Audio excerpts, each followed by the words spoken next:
Neumología, el doctor Montoya Méndez Edgar Romelli, en el área de psicología, el licenciado Juárez Hernández Oscar, de geriatría, el doctor Mendoza Bolaños Ismael Adrián, de pediatría, la doctora Sandra Ríos Zúñiga, y de medicina interna, servidora, la doctora Cardenal de Aceves.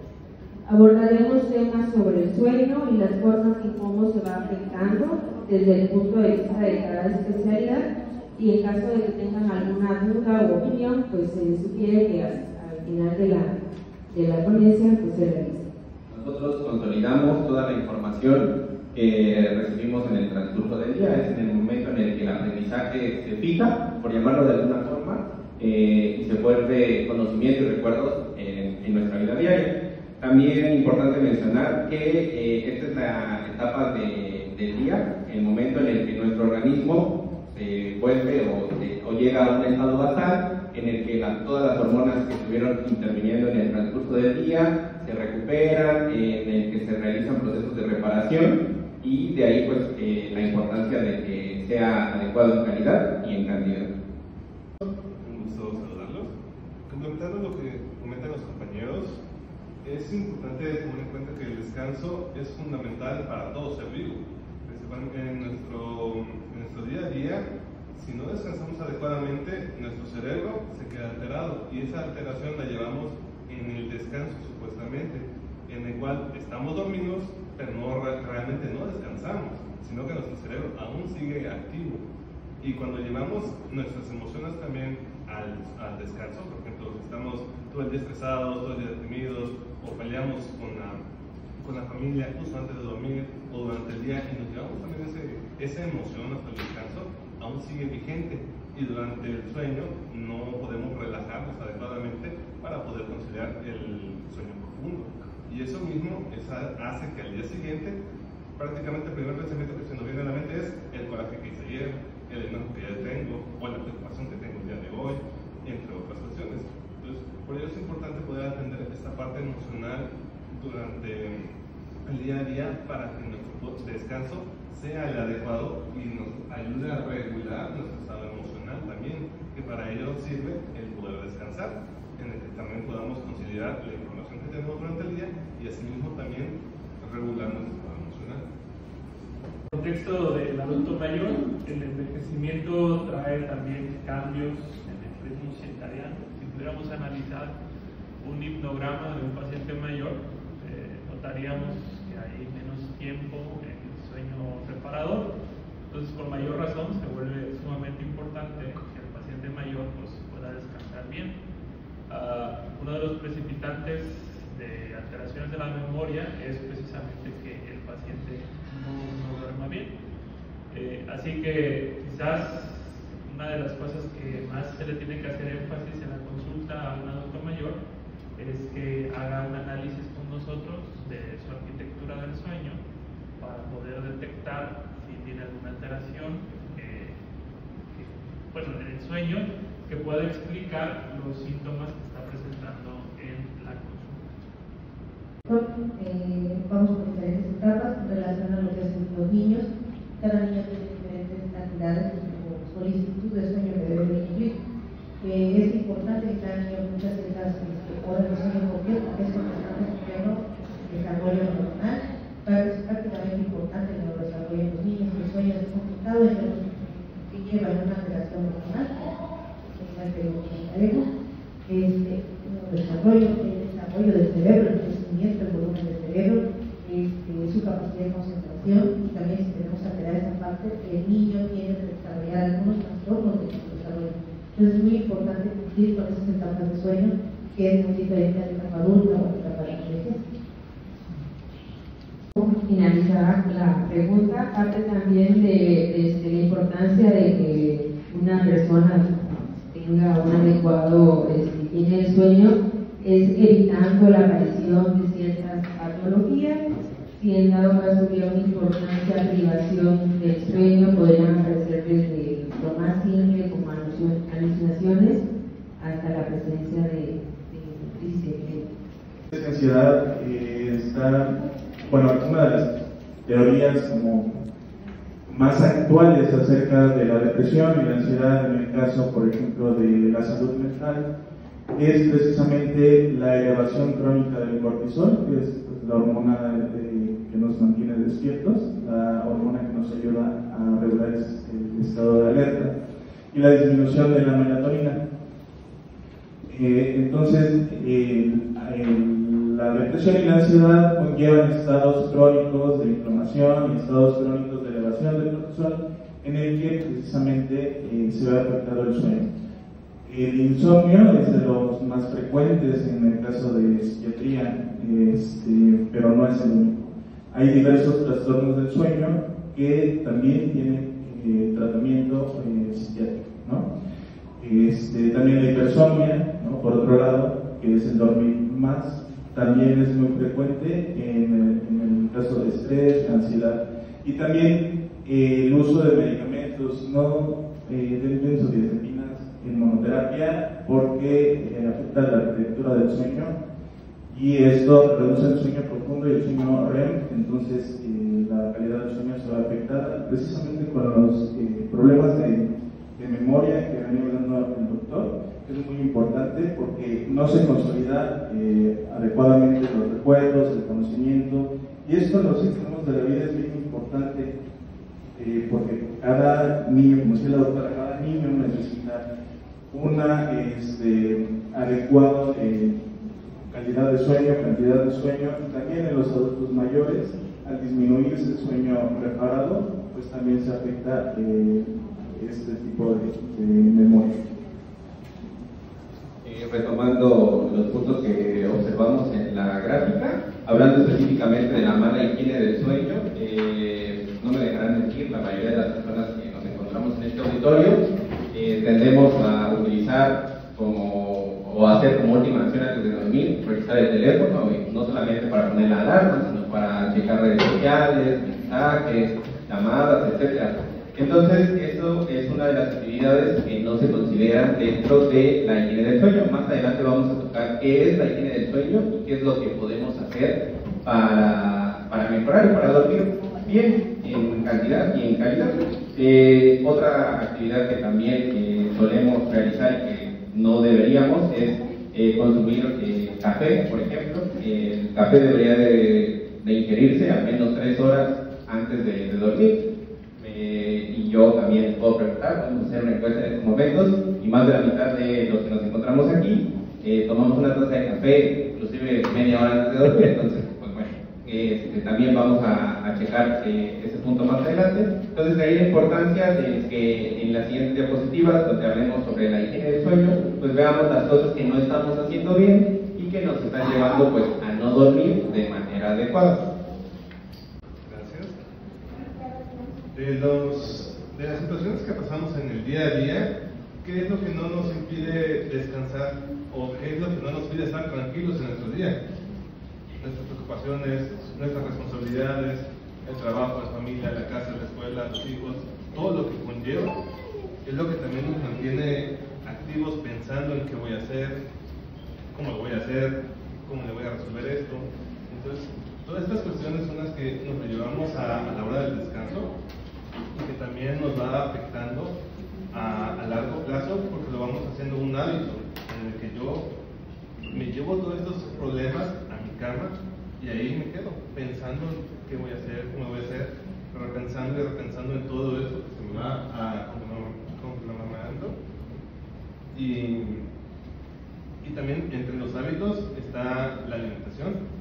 Muchas personas también tienden a cenar mucho o a comer mucho, y eso también afecta al momento de descansar, porque nuestro cuerpo aún sigue estando activo y tiene que digerir. Entonces, si consumimos un alimento pesado o de grasas, que es muy rico y no lo niego, pero también conocer que nuestro cuerpo necesita ese descanso también, al igual que el tomar café, por ejemplo, o el mantenernos despiertos, inclusive nada más en el teléfono viendo a ver qué encuentro o a ver si me agarra el sueño. Son pequeños hábitos que vamos teniendo, pero que nos van perjudicando a largo plazo sin darnos cuenta que son minutos o incluso horas de nuestro sueño los que se van ahí. Y también eso va afectando a largo plazo porque ni descansamos bien, reducimos nuestro horario de descanso y por lo tanto no podemos tener un sueño reparador como deberíamos de tener. Bueno, pienso que tengo la convicción de que desde el punto de vista de la geriatría, pues las cosas son muy lógicas, ¿no? Entonces, hay algunos medicamentos que les prescribimos a los pacientes y no les decimos a qué horas tomarlos, ¿no? Por ejemplo, en el tratamiento de la hipertensión hay antihipertensivos que vienen combinados con diuréticos y no le decimos al paciente a qué horas tomarlo, le decimos tómelo una vez al día. Y el paciente por lo regular lo consume en la noche. Entonces ese paciente se va a estar levantando toda la noche a hacer pipí. Quizás una de las cosas que tendríamos que contarles a ustedes es que el sueño es un continuo, ¿sí? Si termina antes de que acabe un ciclo, entonces no se recupera el sueño en el ciclo donde se terminó, sino que vuelve a iniciar. Así que el proceso de reparación del cuerpo y todo lo que ya los doctores abordaron hace un momento, pues no termina, ¿no? O sea, necesitamos en promedio 7-8 horas para descansar, pero nuestras horas efectivas del sueño, de acuerdo a algunos estudios, son de 5 a 6 horas. Entonces, eso explicaría por qué la mayor parte del tiempo nos sentimos cansados. Eso es desde el punto de vista, digamos, farmacológico, la mala prescripción de los medicamentos, ¿sí? Nosotros, el doctor Max y yo, que prescribimos antidepresivos, pues también le tenemos que decir a los pacientes que hay antidepresivos que les van a dar como un shot de energía. Entonces eso es preferible que los tomen temprano, porque particularmente la faxina, que es lo que tenemos aquí en el instituto, ese medicamento los hace sentir con un poco más de energía por su mecanismo de acción, así que hay que sugerirle que lo hagan temprano. Seguido de eso, factores ambientales, ¿verdad? También nosotros no somos muy conscientes, porque, bueno, no recuerdo haberlo escuchado ahorita, pero el ciclo del sueño responde al ciclo circadiano, así que la luz que nosotros estamos viendo a través de nuestras pupilas regula la producción de algunas hormonas que están íntimamente ligados con el dormir. Así que si en nuestras casas no tenemos luz cálida, que es la luz de color amarillo, nuestras posibilidades de tener problemas del sueño son muy altas, ¿sí? Dentro de las casas debe haber luz amarilla.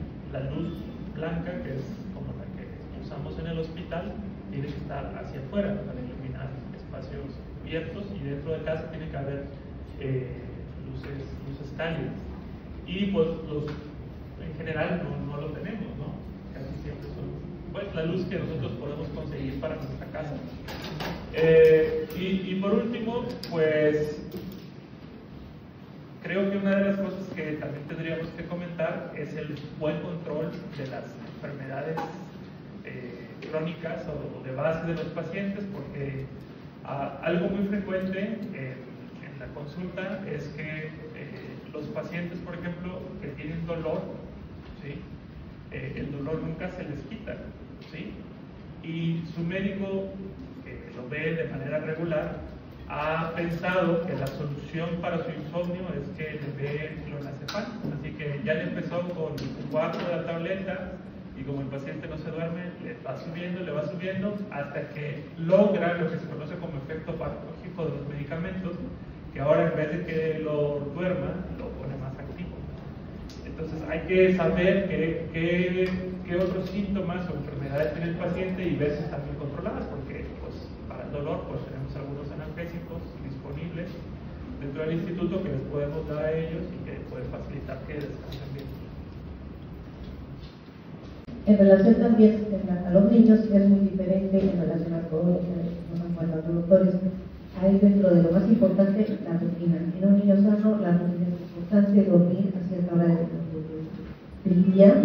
Un niño grande ya no va a necesitar de siestas en relación a un niño más pequeño, pero siempre los niños debemos tener una rutina de sueño con ellos, no debe de variar la hora del sueño, sea de lunes a domingo, también los fines de semana cambia.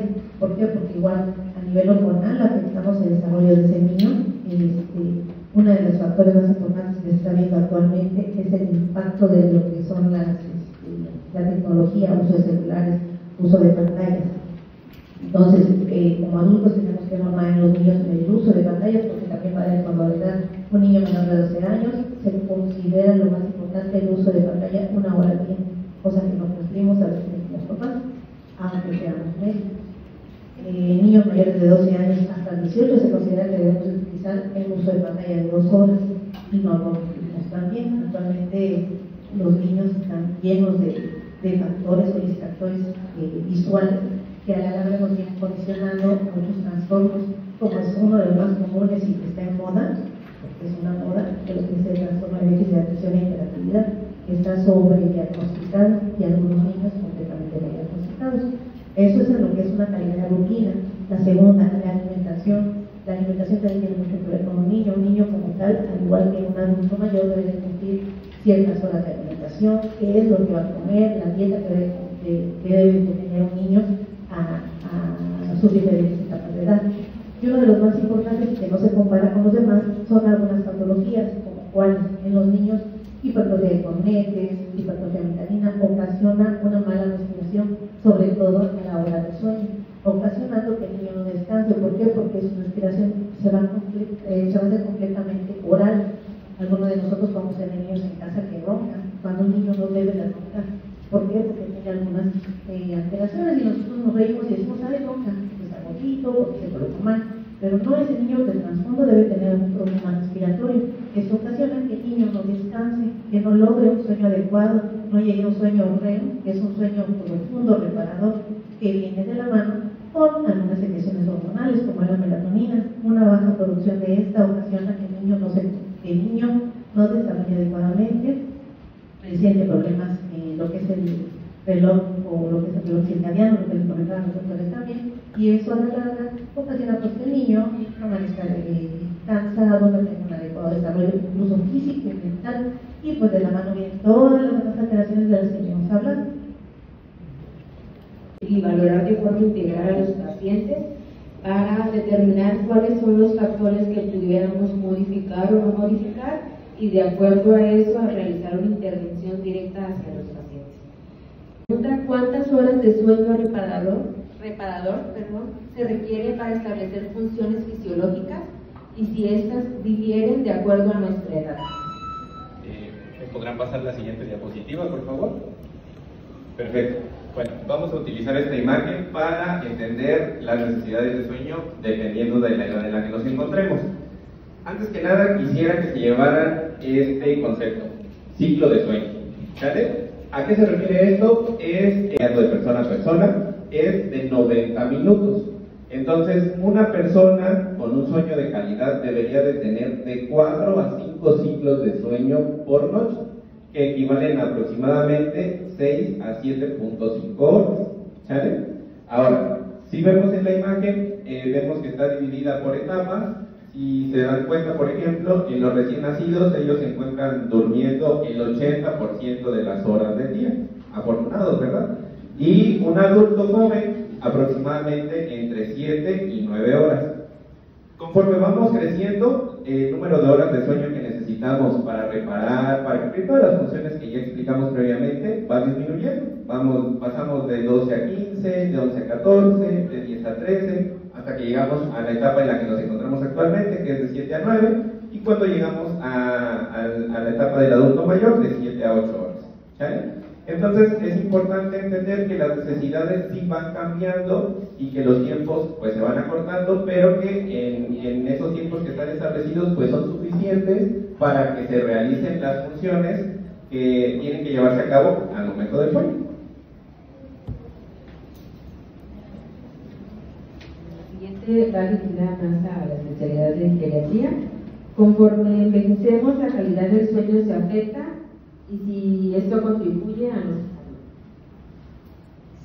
Sí, cuando, como les decía a un inicio, el tiempo de sueño de un adulto mayor es menor, y también son más sensibles a ciertas cosas que nos van a despertar o que no les van a permitir dormir. Me gustaría hablar de un concepto que se llama velocidad del procesamiento del pensamiento. Este concepto es qué tan rápido pensamos y reaccionamos a lo que nos dicen. Todos los que hemos hecho guardias en nuestra formación como especialistas sabemos que al día siguiente de la guardia estamos como si fuéramos zombies, ¿no? Y esto se debe a que este concepto, velocidad del procesamiento del pensamiento, se ve disminuida si no tenemos un buen sueño. En promedio dormimos 3 horas por guardia, ¿sí? Algunos no duermen y algunos duermen menos que eso. Así que se pueden imaginar entonces lo que pasará en el cerebro de un paciente mayor durmiendo algo similar a esto. Gracias a que el doctor Montoya ya ahondó sobre lo que es ciclo del sueño, pues ya no nos vamos a detener ahí, pero que una persona esté constantemente durmiendo en promedio 3 horas por noche, efectivamente va a impactar directamente sobre su memoria. En la consulta de geriatría es muy frecuente que el médico de primer contacto cataloga al paciente como demente. Ella tiene demencia, manda a la consulta. Una de las cosas que abordo en este punto es su calidad del sueño. Y podría decirles que entre el 80 y el 90% de los pacientes tienen un mal sueño. Entonces, lo primero que hago es corregir el sueño y después volverlo a evaluar. A manera de anécdota, ¿verdad? En la formación de geriatría hay una materia que se llama neuropsicología y nuestra profesora de neuropsicología tenía unas pruebas para valorar nuestras funciones ejecutivas y hicimos estas pruebas de guardia y posguardia y estando fresco, ¿no? Entonces los resultados posguardia siempre son peores, ¿sí? Son peores. Parecería incluso que nuestro rendimiento cognitivo no es el mismo, o sea, como que fuéramos diferentes personas. Entonces, ¿en qué se va a ver afectado el paciente mayor que no duerme? En su memoria, ¿sí? No es una demencia, se conoce como pseudodemencia, ¿verdad? No es una demencia porque es potencialmente reversible si el paciente sigue las indicaciones. El problema que yo veo es que para el primer nivel de atención, los problemas del sueño no son algo serio, al menos no como lo estamos planteando acá. Tal vez el doctor Max tenga la misma experiencia, pero si no es clonazepam, es pregabalina, ¿sí? De hecho, muchos pacientes tienen la idea de que la pregabalina es un relajante, ¿sí? Constantemente nos dicen que toman eso para relajarse, les digo, bueno, relaja más tal vez una cerveza que la pregabalina, y no por eso van a ir a consulta con nosotros para que les recetemos una cerveza.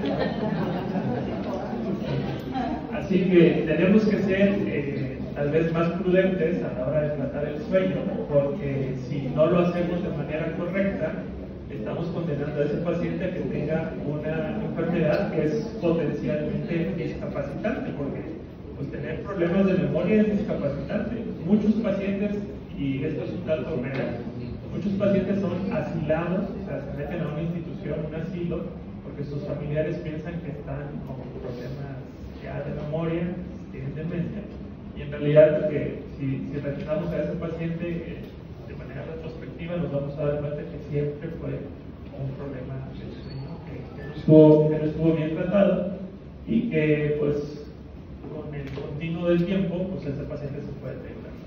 Hay otros problemas, ¿verdad?, que se ven relacionados con no dormir, particularmente esto ya se sabe desde hace mucho tiempo, el riesgo cardiovascular aumenta exponencialmente con no dormir, pero pues yo me centraría en esos dos. No sé si alguien tiene algo que aportar. El hecho de disminuir el sueño sí puede incrementar nada más el riesgo cardiovascular, como comenta comenta el doctor, y pues obviamente el riesgo cardiovascular incluye tanto enfermedades coronarias, ya sea infartos.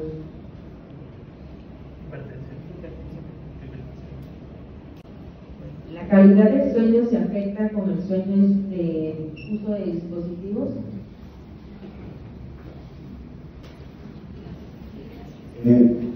Muy bien. Sí, alguien había mencionado, perdón, no me acuerdo en este momento, pero en la retina existen células que están especializadas en detectar específicamente la cantidad de luz que hay a nuestro alrededor. La luz tiene diferentes frecuencias, diferentes tipos de onda. Y casualmente las pantallas, las luces blancas y las luces azules tienen una longitud de onda similar a la luz del día. Entonces, estar usando dispositivos electrónicos como tabletas, teléfonos celulares, televisión y luces blancas, le dice al cerebro específicamente: todavía no es hora de dormir, todavía no es hora de que tu glándula pineal empieces a secretar melatonina para que podamos empezar a tener sueño y descansar con ello, descansar mejor. Esto es realmente un problema de nuestra sociedad actual a nivel mundial, ¿no? Con el uso de tecnologías emergentes y que afecta pues a todos los individuos, ¿no? La doctora Sandra no me dejará mentir que, y de hecho ya lo habíamos mencionado, lo había mencionado la doctora, el uso de dispositivos electrónicos en niños y en adolescentes es desmesurado, y lo hacemos porque no queremos que nos moleste, no estamos haciendo una cosa, ¿no? Estamos ocupados, pues el niño está ahí molestando, le decimos, no molestes, ten el celular, fuera. Y la cantidad de horas que estén frente a una pantalla va a influir significativamente con su calidad de sueño. Entonces, esto es definitivamente un sí. Ahora, el uso también de otro tipo de dispositivos electrónicos, por ejemplo, dispositivos auditivos, también afecta la calidad del sueño, en el sentido de que, no me dejarán mentir, más de uno utiliza música para conciliar el sueño, lo cual no es lo más recomendable, sobre todo si la música es estridente o es muy estimulante. Todo lo que nos estimule nos va a hacer nos va a quitar calidad del sueño, horas totales de sueño. Entonces, sí es un problema, es más problemático lo de las pantallas, pero igual los dispositivos auditivos son un problema. Entonces, un rotundo sí a esta pregunta: sí afecta los dispositivos electrónicos. No sé si alguien quiera. Relacionadas con la mala calidad del sueño, principalmente la obesidad, sería una de las causas por las cuales los pacientes presentan apnea obstructiva del sueño. Con respecto a los trastornos respiratorios del sueño, como mencionaba la doctora, el más importante y el más prevalente es la apnea obstructiva del sueño. Sí quisiera que se llevaran esta información y la compartieran con algún familiar o con alguna persona que ustedes conozcan que ya haya sido diagnosticada con esta enfermedad, y si no, pues ahorita les comento a qué personas deberíamos decirles: oye, no estaría bien que te revisara un médico porque probablemente tengas apnea del sueño.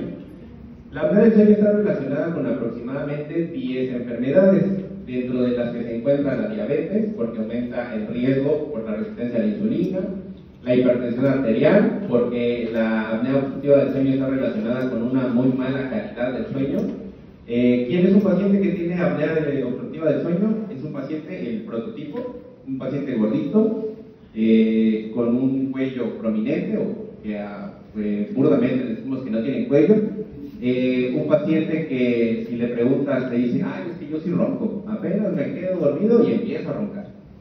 Es un paciente que se despierta y te dice: dormí pero no descansé. Es un paciente que siempre se ve cansado, se ve somnoliento. Entonces, en este grupo de pacientes aparte de las enfermedades que les había comentado, también existe el riesgo de que tengan arritmias cardíacas, de que tengan inclusive mayor riesgo de desarrollar algún cáncer si su apnea obstructiva del sueño es grave.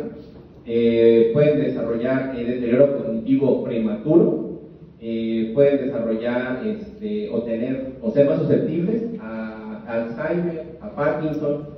Entonces, sí es importante que esta enfermedad se visibilice un poco más, porque a la consulta casi no tenemos este tipo de pacientes, pero les puedo asegurar que todos al menos conocemos a una persona que tiene obesidad o sobrepeso y que en algún punto nos mencionó: es que yo ronco bastante, o inclusive ya lo escuchamos roncar. Entonces, no es exclusivo de la enfermedad roncar, puede que solamente tenga broncopatía, pero no la enfermedad.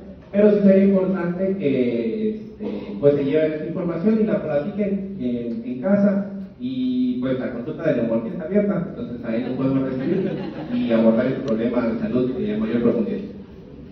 Dentro de las enfermedades que se mencionan, una de las principales y en gran cantidad llegan al consultorio es precisamente la ansiedad, porque esta ansiedad no nos permite el estar tranquilos ni con nosotros mismos, y mucho menos a la hora de descanso.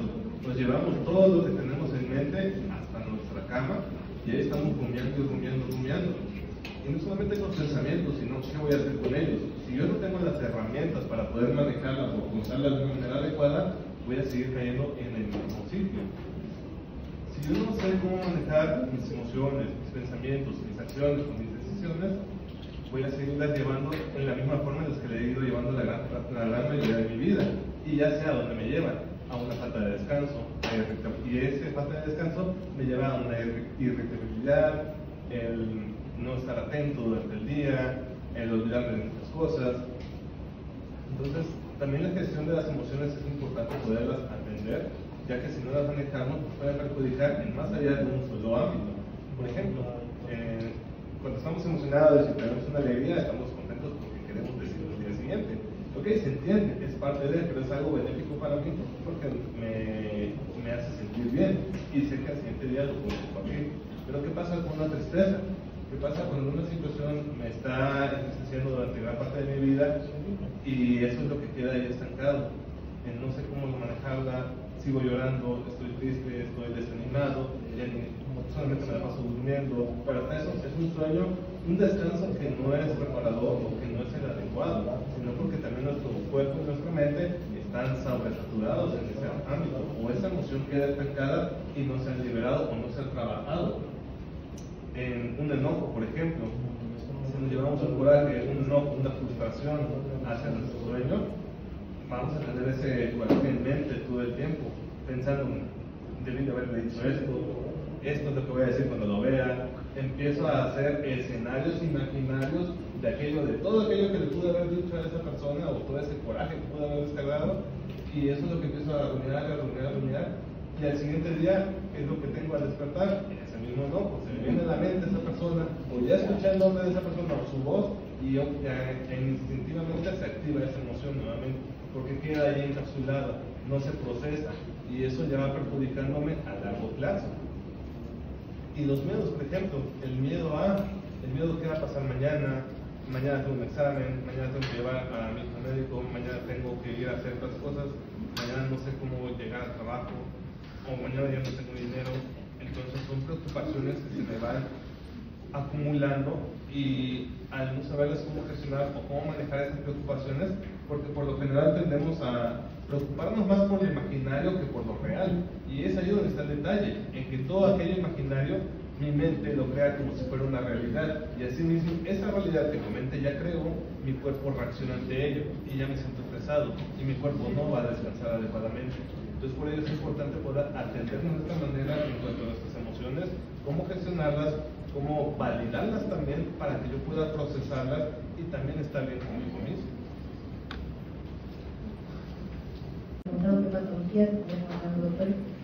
En el área pediátrica, pues sí, como les decía, hay un sobrediagnóstico en algunos trastornos, como es el trastorno de atención y hiperactividad, sobre todo que no totalmente es mixto, son niños que son inatentos, no aprenden, van a la escuela, unos se pueden quedar dormidos, otros no, únicamente no aprenden, pues llegan a la consulta de pediatría, o a neurología pediátrica, siempre ha empezado a tener un problema, los papás vienen muy angustiados y lo primero que en las ocasiones se hace es medicar al niño. La solución, como ya les comentaron los doctores, simplemente a veces es una adecuada rutina de sueño y el niño nuevamente vuelve a salir. Aquí el riesgo con los niños, y a veces como papás o como familiares o como adultos, únicamente pensamos que los niños no se enferman, a veces sí, hay muchos niños gorditos, o que los vemos y se ven bonitos, pero no, son niños que están con alto riesgo de diabetes, de hipertensión, de síndromes metabólicos, que ya los van a ocasionarles a la larga pues una enfermedad crónica. También los niños sufren de hipertensión arterial, también los niños se infartan. Entonces, como les comentaba los doctores, también en los niños tenemos que empezar como adultos, empezar a planificar, empezar a atenderlos, no porque estén gorditos, bonitos. Entonces, empezar a tener rutinas con ellos, las actividades físicas en los niños es muy importante, no nada más en el adulto. Entonces, dentro de las patologías también los niños se enferman de cosas serias por una mala alimentación, mala higiene, mala rutina. Entonces, la higiene del sueño es muy importante. Entonces, para finalizar, pues, hay patologías que pueden afectar a todas las edades. Favorece la consolidación del sueño. Si pasa la siguiente diapositiva, por favor. Pues ahí se va a ver una gran lista de las modificaciones que se podrían hacer para poder tener una mejor higiene del sueño. Se logra leer que es una lista bastante amplia, sin embargo, pues deberían de ser hábitos que deberíamos de tener o cambios en nuestro estilo de vida. Principalmente los pacientes que vemos en medicina interna, cuando te llegan y te preguntan y te dicen de que no pueden dormir, llegan esperando a que tú le indiques un tratamiento, o sea, una benzodiazepina para tratar de dormir. Sin embargo, primero tendríamos que hacer modificaciones en nuestro estilo de vida para tratar de tener una mejor sueño. Bien, sí hemos estado hablando de la higiene del sueño desde que iniciamos pues, esta charla, pero yo quisiera preguntarles ¿qué medidas tomamos nosotros que creemos que están bien para el sueño y en realidad no lo están para nada? Por ejemplo, ¿cuántos de aquí usamos el celular en la cama porque así nos da sueño? Sí. ¿Cuántos también nos vamos a acostar incluso aunque no tengamos sueño, para ver si nos da sueño? Y también nos pasamos ahí vuelta y vuelta viendo el reloj y viendo el celular y ya pasó un minuto, ya pasaron 2, ya pasaron 3 y lo único que logramos es desesperarnos. El doctor comentaba, ¿no? El famoso cafecito antes de dormir, tache, totalmente. Café y otros estimulantes. Voy a hacer ejercicio hasta cansarme. Voy a hacer ejercicio hasta cansarme porque así, ya cansado, voy a poder dormir. Falso. El ejercicio estimula, el ejercicio aumenta la actividad adrenérgica. La actividad adrenérgica va a disminuir la calidad del sueño. ¿Cuáles otras? Ayúdenme a pensar. También otro punto importante, no alcanzo a ver si está aquí. ¿A quién de nosotros no les gusta tomar una siestecita en la tarde? Y nuestras siestecitas no son de 20 minutos, ni de 30 minutos, sabemos que ya pasaron hora y media. Entonces, la siesta no está contraindicada. Pero el detalle que tenemos es que no dormimos el tiempo que deberíamos de dormir una siesta. Un adulto debería de dormir una siesta que no dure más de 30 minutos. ¿Vale? Porque, ¿qué sucede si pasamos más tiempo? Seguimos avanzando con lo que les mencionaba sobre el ciclo de sueño, entonces nos despertamos y pasamos de esos 30 minutos en una parte del sueño donde ya estamos empezando a dormir profundo, y ya es cuando nos despertamos y estamos más cansados de que antes de que iniciara la siesta. Y aparte de eso, el tiempo que dormimos en la tarde afecta considerablemente a nuestro ciclo de sueño de la noche. Entonces, importante que si van a dormir siestas, adelante, sin problema, pero pues que no duren más de 30 minutos. ¿Vale? En los pacientes mayores afecta demasiado que el paciente no haga nada. ¿Sí? Observe a sus familiares mayores, ¿sí? Observenlos un día y van a darse cuenta de que no hacen nada, están en su sillón, o están durmiendo, ¿no? Entonces, esa falta de actividad física es lógica, ¿no? Como les decía hace un momento, para mí la geriatría casi es pura lógica. Si no hay consumo de energía, pues no hay necesidad de dormir. ¿Sí? ¿Me explico? O sea, si no hice nada todo el día, pues para qué duermo, estuve en modo no molestar todo el día.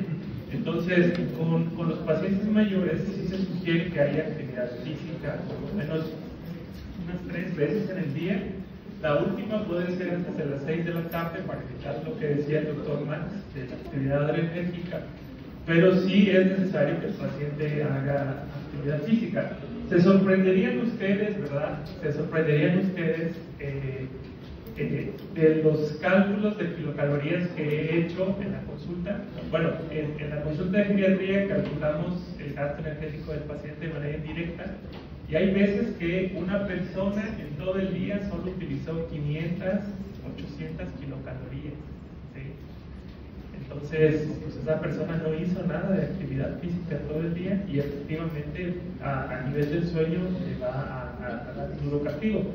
Otra cosa que yo les sugeriría a ustedes es que platiquen un poquito más profundo con sus pacientes cuando les pregunten acerca del sueño, porque esta es una tendencia y es a sobreestimar nuestro sueño. ¿Qué tal duermen? Dormimos bien, dicen los pacientes. Pero ya cuando hacemos un desglose de la arquitectura del sueño, nos damos cuenta de que tienen una latencia de sueño de 1 hora y media.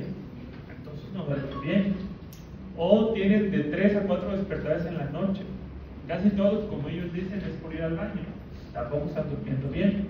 O lo que le pasa mucho a los pacientes mayores es que dicen, pues es que yo me levanto a las 3 de la mañana y ya no me da sueño, entonces ya me quedo despierto. Entonces ese paciente tampoco duerme bien. Así que hay que profundizar en la arquitectura del sueño y ver si de verdad están durmiendo bien. El sueño lo podríamos dividir en 3 etapas: inicio, mantenimiento y final o término, y ver en dónde si hay problemas de sueño en alguno de estos lugares. Y a los adultos mayores en particular habría que interrogarlos sobre lo que decía el doctor Montoya de las siestas diurnas, porque le preguntamos siempre a los pacientes, bueno, yo le digo, ¿hace siestas? Y dicen, no. Y entonces tengo que cambiar la pregunta y le digo, bueno, de repente cuando voltea a ver a su familiar está dormido, se está cabeceando. Bueno, pues ese cabeceo lleva 3 horas, ¿no? Entonces, se durmió, aunque se durmió sentado. Eso va a afectar directamente a su calidad de sueño. Agregando que nuestro lugar de descanso tiene que ser necesariamente de descanso, porque si nos habituamos de que en la cama voy a comer, en la cama voy a trabajar, en la cama voy a hacer cualquier otra cosa que no sea descansar, nuestra mente ya no asocia de que la cama no solamente es un lugar para descansar, sino para seguir activo, y eso hace que nuestro cuerpo lo relacione de esa manera y no descansemos adecuadamente. Por ello es importante que en nuestra habitación evitemos tener factores estimulantes y que llevemos hasta nuestra cama estas actividades que realizamos día a día para que podamos descansar adecuadamente. Tanto como los jóvenes, los niños, los adolescentes, instruirles que creen el hábito de que ese es un lugar nada más meramente de descanso y que es un lugar cómodo en el que el cuerpo va a tener relajación, mi mente va a estar descansando y va a ser un lugar seguro, un lugar tranquilo en el que yo pueda pasar un rato agradable, en el que yo me pueda sentir en conformidad, y asimismo mi cuerpo lo va a asociar a que es un lugar seguro en el que pueda y necesita descansar. A ver, la cama solo sirve para 2 cosas: para dormir y para tener sexo. Nada más. Que si me voy a acostar a ver la tele y voy a comer ahí, y ya pasé 6 horas del fin de semana o 7 horas acostado en la cama, o voy a acostarme a leer, o voy a acostarme a descansar. Una paciente me decía, le pregunté, ¿cuántas horas pasa usted en la cama? Y me dice, no, pues es que hago algo y me voy a descansar, pero no duermo. Precisamente, ¿no? Porque está relacionando el estímulo de la cama con estar acostado o acostada todo el día sin dormir. Entonces, ese estímulo en la noche va a ser exactamente el mismo, entonces no vamos a poder dormir. Y retomando un poquito los tipos de insomnio, muchas veces tenemos lo que se llama insomnio de mantenimiento. Cuando logramos conciliar el sueño adecuadamente, pero nos despertamos durante la noche, y siempre les pregunto, ¿a cuánto tarda en dormirse y se despierta durante la noche? ¿Cuánto tiempo tarda en volver a quedarse dormido cuando se despertó? ¿Y qué hace en esas horas en las que está despierto durante la noche? Muchas personas me dicen, no, pues yo me pongo a barrer, o yo me pongo a hacer aseo, o a lavar trastes, o a mover muebles, o a ver tele, ¿no? Y nada que estimule es adecuado para el sueño. O sea, si nos ponemos a barrer y hacer cosas que se supone que deberíamos hacer en la mañana, menos nos va a dar sueño. Entonces, ¿qué les recomiendo o qué se recomienda? Es parte de la higiene del sueño. Cuando no podemos dormir durante la noche, o sea, nos despertamos, hay que levantarse de la cama, hay que buscar un lugar cómodo en el que podamos estar haciendo, por ejemplo, ejercicios de relajación, o luego yo los mando a contar piedritas o semillitas, porque es una actividad muy monótona que no necesita esfuerzo cognitivo y que únicamente necesita estar pues contando las semillitas, ¿no? Y les digo todavía de broma, ¿no? O sea, si se les acaba el kilo de frijoles, vuélvanos a contar a ver si los contaron bien, porque si se ponen a hacer cosas, actividades que les estimulen, eso va a quitar aún más las horas del sueño que durmamos, ¿no? Entonces, esa es la importancia de la higiene del sueño. ¿Cómo se reeduca un paciente, o cómo se reeduca no un paciente, sino una persona en su día a día para que aprenda a dormir nuevamente? Porque ahora hablamos de rutinas, hablamos de los consejos que nos dan para poder acostarnos, cómo no comer en la cama, etcétera, lo que ya comen, pero cómo reeducamos a una persona para que pueda aprender a dormir, porque en el Inter tiene ansiedad, quiere medicamentos, va por melatonina, etcétera. Entonces, ¿cómo reeducarnos? ¿Cuál sería su opinión para que alguien pudiera volver a dormir y descansar? Yo creo que primero tendríamos que definir cuál es la causa que lo está despertando por las noches, ¿no? Para definir y poder hacer una intervención hacia qué es lo que está condicionando el despertar por las noches. Y de ahí...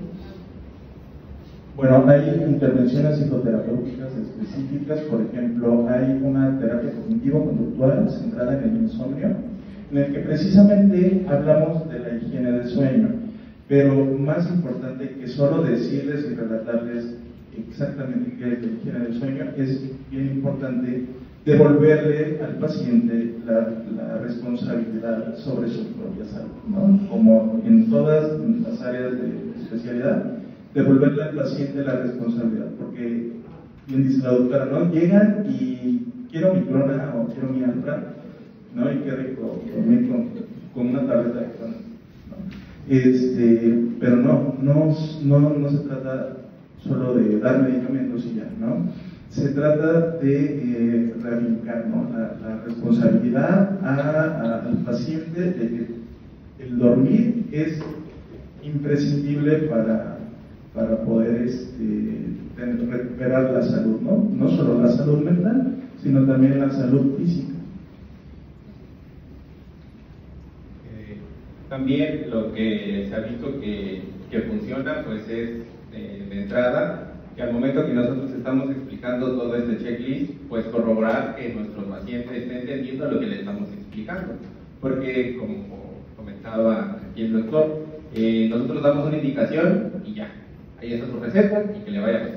Entonces no nos cercioramos de que el paciente entendió la indicación, en qué momento lo tiene que hacer, cómo lo tiene que hacer. Entonces, igual aplica para todas las actividades que se relacionen con la salud, no solamente con el ámbito del sueño, sino tomarnos ese tiempo extra para corroborar que nuestro paciente sí entendió lo que le estamos explicando. Y eso, aunado a lo que ya se comentó, pues creo que va a asociarse con un éxito en la manera en que nuestro paciente pues va a dormir de manera correcta. es importante identificar qué hábitos son los que tengo antes de dormir. Simplemente el hecho de tomar un vaso de agua o agua justo antes de dormir, mi cuerpo va a seguir trabajando y justo cuando ya estoy en el sueño REM se va a activar porque tiene ganas de ir al baño. Y eso ya interrumpió mi sueño continuo. Y si yo me lo aguanto, me va a doler la vejiga y eso va a hacer que yo me levante. Al igual que con la cena, pues cenamos mucho, esa sobreestimulación de alimentos va a hacer que también me indigeste. O si no cené, me va a dar hambre en la noche y voy a levantar. Y también las preocupaciones que yo llevo en mente, tomar en cuenta cuáles sí puedo manejar y cuáles no, cuáles son mis responsabilidades y cuáles no, y qué puedo hacer yo ahorita que me levante a las 3 de la mañana para resolver eso que va a ser dentro de 1 hora o dentro de 6 horas. No puedo hacer nada. Entonces, ir tomando conciencia de lo que puedo y no puedo hacer para poder estar bien, primeramente yo, y así mismo estar bien con los demás. Yo diría que fijar hábitos, no solo para dormir, o sea, fijar 1 hora para dormir, o voy a dormir todos los días a las 10 de la noche, ¿sí? Pero también tener un hábito para 1 hora fijada para despertarse, porque una de las cosas que nos ocurre es que, bueno, me dormí a las 12, pues mañana me paro a las 10. Esto ya es algo que se ha realizado en metaanálisis, que se conoce como la resaca del fin de semana. ¿Por qué nos sentimos tan deprimidos los lunes? Bueno, porque nos dimos muchos permisos el fin de semana, ¿sí? Entonces, si nosotros no tenemos este hábito de hacerlo de esta manera, el problema del sueño no se va a recuperar. Desgraciadamente, una de las cosas que se han observado en los metaanálisis es que a pesar de que yo recupere las horas de sueño perdido el fin de semana, realmente eso no va a impactar a mi salud, ya las perdí. O sea, esas horas ya están perdidas, son irrecuperables. Lo mejor es que el fin de semana, pues, si puedo, le añada 1 hora más, ¿no? A mi sueño. Pero no más. Si mi estrategia diaria es levantarme a las 6 de la mañana, pues el fin de semana que me pare yo a las 7, por ejemplo. Pero no más de eso porque va a afectar mi calidad del sueño.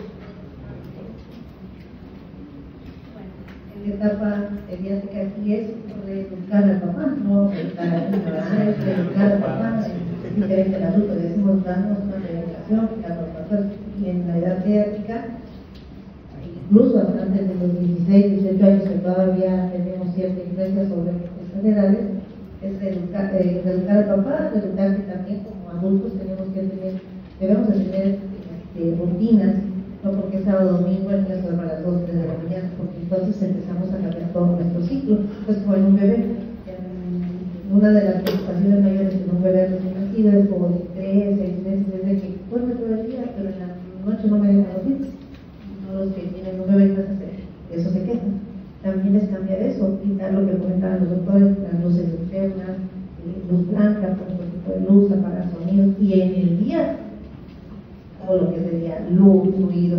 ¿Por qué? Porque entonces empezamos a educar a ese individuo a dormir a sus horas, en lo que es su ciclo de sueño. Es lo mismo tener un bebé hasta una persona de 16, 18 años, empezamos a cambiar sus ciclos, las rutinas. No pueden tomar tanta agua después de las 6, 8 de la noche. ¿Por qué? Porque los niños también existe lo que es enuresis. Entonces el niño que se orina y se despierta a medianoche pierde el sueño. De un sueño profundo se despierta porque está mojado, entonces empezamos a cambiar ciclos. Esas son las rutinas que debemos cambiar como médicos, como papás, empezar a que el niño sea más temprano, que el niño no coma tanto dulce a tan tarde hora, tanto líquido. ¿Para qué? Para que tengamos una adecuada higiene del sueño, las pantallas que ya comentamos, que el cuarto donde un niño o un adolescente duerma, que no tenga tanta luz, y vigilar que ese adolescente no se vaya con el celular en la mano, porque nunca va a obedecer, no se vaya con los audífonos, como papás a veces no nos damos cuenta y se queda toda la noche con el estímulo. Eso que ocasiona que les cambiemos el ciclo, el niño duerma de día. En un niño, dependiendo de la edad, hay siestas. Un niño menor de 5 o 6 años puede tener una siesta de 20 minutitos, pero después de esto un niño ya no tiene siesta. Un niño de primaria ya no hace siesta. ¿Qué hace? Es una actividad física. ¿Para qué? Tiene energía, tiene mayor concentración y a la hora de su sueño tiene un sueño reparador y se levanta el otro día para la escuela. Entonces, como decían los doctores, en los niños no es que le voy a dar medicamento para dormir, pero sí es cambiar las rutinas completamente de rutina diaria, pero aquí es reeducar al adulto que está a su cuidado. En el ciclo circadiano, o sea, se perdió. O sea, la calidad de sueño va a empeorar definitivamente.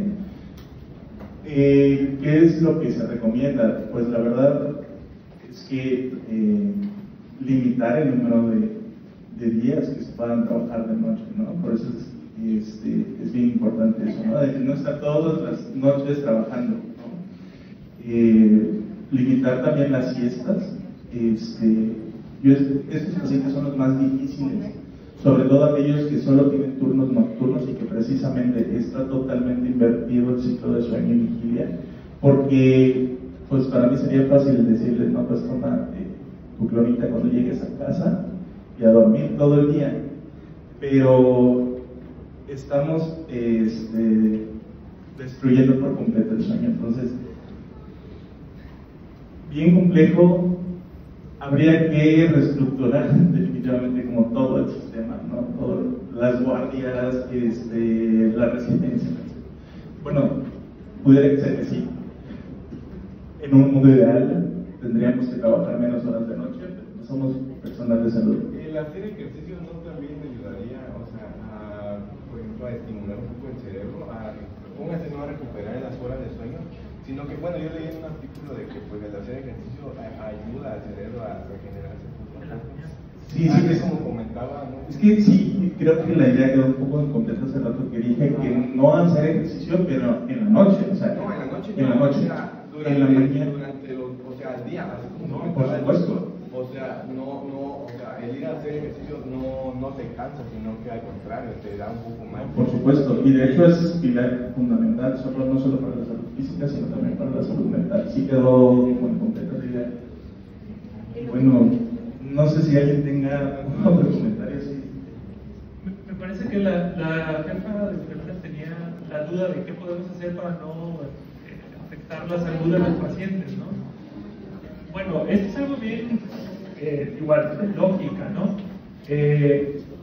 Me ha tocado atender algunas interconsultas de trauma o de urgencias de un paciente con agitación, con delirio. Y ya le dejaron caer casi 30 miligramos de haloperidol y el paciente no cede. Entonces, una de las cosas que encuentro cuando llego es que el paciente lleva una semana sin dormir.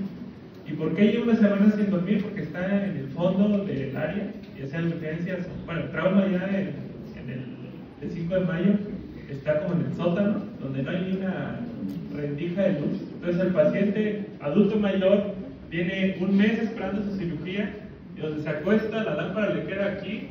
Entonces a su familiar que no le gusta estar a oscuras, la tiene prendida todo el día. Entonces, creo que una de las cosas más importantes como personal de salud es ser lógico, ¿sí? Si el paciente tiene indicado paracetamol y lo tiene a las 2 de la mañana y el paciente está profundamente dormido, podemos no despertarlo para darle un paracetamol, ¿no? Ser lógicos en ese sentido, ¿no? A mí, en algunas guardias nocturnas que hice, me tocó ver que un señor, un adulto mayor, estaba roncando y le abren la cortina así bruscamente, le prenden la luz y, padre, te voy a tomar tus signos vitales, ¿no? Entonces el paciente se despierta todo asustado, ¿verdad? Porque no sabe ni siquiera qué está pasando y pues la persona que lo está tomando le dice, es todo, le dice. Pero lo destapó, o sea, le dio frío al paciente, lo despertó completamente para ponerle un termómetro y el paciente estaba profundamente dormido. Entonces la lógica ahí nos dice, bueno, si está dormido y es un paciente mayor y si el geriatra puso no signos vitales de noche, los podemos evitar. Ese siempre fue para mí un reto, ¿verdad? Con el personal de enfermería, porque me decían, es que a mí me exigen los signos vitales, mi compañera en la mañana ya no me va a dejar ir si no se los tomo. ¿Cómo hacerles entender también que el paciente va a empeorar si lo despierta? ¿No? Eso sería cuestiones de lógica.